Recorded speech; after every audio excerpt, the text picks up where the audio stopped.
Ste fotograf, ki ga ljudje nekako poznajo najbolj po Playboyevih slikah, vsaj tu v Sloveniji. Kje je meja med tistim estetsko erotiko, estetsko sliko in pa med vulgarnim? No, meja je zelo jasna, ne. Estetska slika je tista, ki jo pogledaš in si rečeš krasno, ne, vulgarna je pa tista, ki jo pogledaš in rečeš ne, lahko rečeš v navdušenju ali pa v preziru, ne, tako da to vem pa žal ne, kaj je meja med erotiko in pornografijo, no, te meje pa verjetno ni, če bi jo pa vedel, bi bil pa že na naslovnici Time Magazine, takole. Ali so ženske pri nas naklonjene tovrstni fotografiji? Moram reči, da Slovenija je ena izredno liberalna dežela. Zadnji trend pa opažam, da mogoče mlajše in mlajša dekleta so vzgojena vseeno malce bolj konzervativno in so še vedno majčkeno zadržane. Včasih je bilo boljše.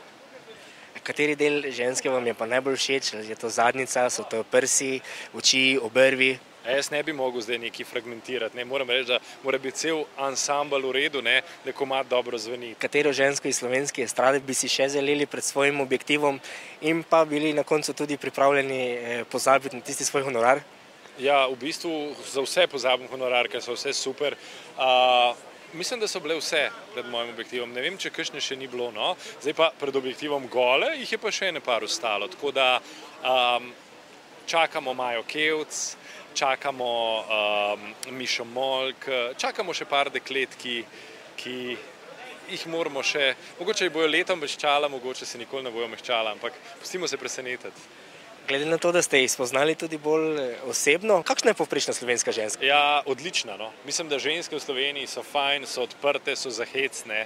Zelo veliko manekenkami delam, nobena ni zafnana, nobena ni preveč kot bi rekli, ne. Vse so odprte, manekenke so, vsaj dekleta, s katerimi jaz delam, so take, ki bi lahko bile pač tvoje prijateljice, ne da bi bile tvoje poslovne partnerke. Ne. Kaj je tisto, kaj naredi fotografa? Ali je to oprema ali je to oko za podrobnosti? Ja, oprema nima veze. Jaz lahko zdaj iPhone vzamem pa poslikam vse, pa bo lahko isto dober kot z Hasselbladom ali pa Canonom. Dejansko je kjerokoli orodje v roki fotografa je v redu in se mi zdi, da če si dober, boš lahko zvlekel najboljše iz vsega. No. Mislim, da pa seveda oko, no, zdaj ne more pa si zdaj vsak najdražjega aparata kupiti, pa bi dober fotograf, to ne gre. Čeprav mnogi mislijo, da so. Nekje sem zasledil, da so ženske nekako vaš bolj hobi. Kaj razen žensk še radi fotografirate? Jaz sem ful vesel, ker ful stvari o sebi slišim takole na intervjujih. Ne.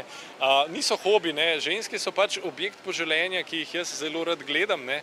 In dejansko pač obožujem. No. Moj hobi je pa drugače tudi potovanja, terenska potovanja z džipi, ne, kar tudi imamo, in zelo rad slikam interjerje, zelo rad slikam poslovne prostore, ne, marsikdo tega ne ve, pa v bistvu strašno rad se igram s svojima hčerama in imam žal premalo časa za ta hobi. V 35 letih, koliko se ukvarjate s fotografijo, se je nabralo ogromno fotografij. Katera je tista, na katero ste res ponosni, in pa katera je tista, ki bi jo zaprli v predal, pa najrajši pozabili na njo?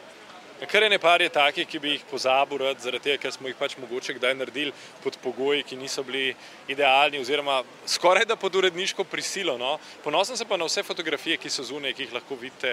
Nimam nobene favoritke, nobene take, za katero bi se tolkel. Moj edini moto in filozofija je, da morajo fotografije krožiti, biti videne, biti na stenah, biti na internetu in morajo se gledati, no, če ne so mrtve. Kaj počne Aleš takrat, ko ne fotografira? Ja, ne vem, spi, zaradi tega, ker večino časa preživim za objektivom. No.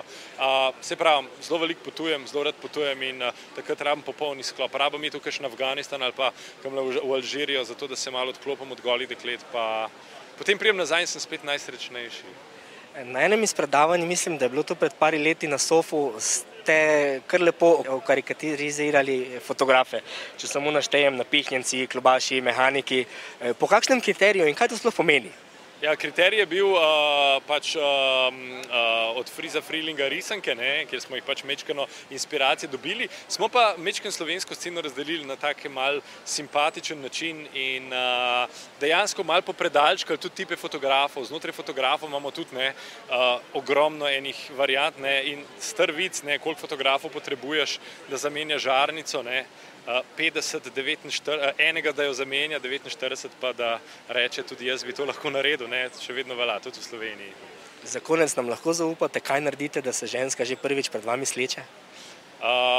Naredil sem že marsikaj. Včasih sem se jaz kompletno slekel, včasih sem razložil točno kaj in kako bomo delali, včasih smo se ga napili, včasih smo pač pogledali, kakšne slike bi radi. Treba je kot prvo žensko sprostiti, da se počuti v redu in tista zadrega traja samo 30 sekund, potem je pa, ne bom rekel, vsi tabuji padejo, ker ni res, ampak padejo te zavore, pač, ne, pred katerimi imajo mogoče strah marsikatere, da bi prišle pred objektiv. Imate mogoče kako duhovito zgodbico, kaj se vam je pripetilo?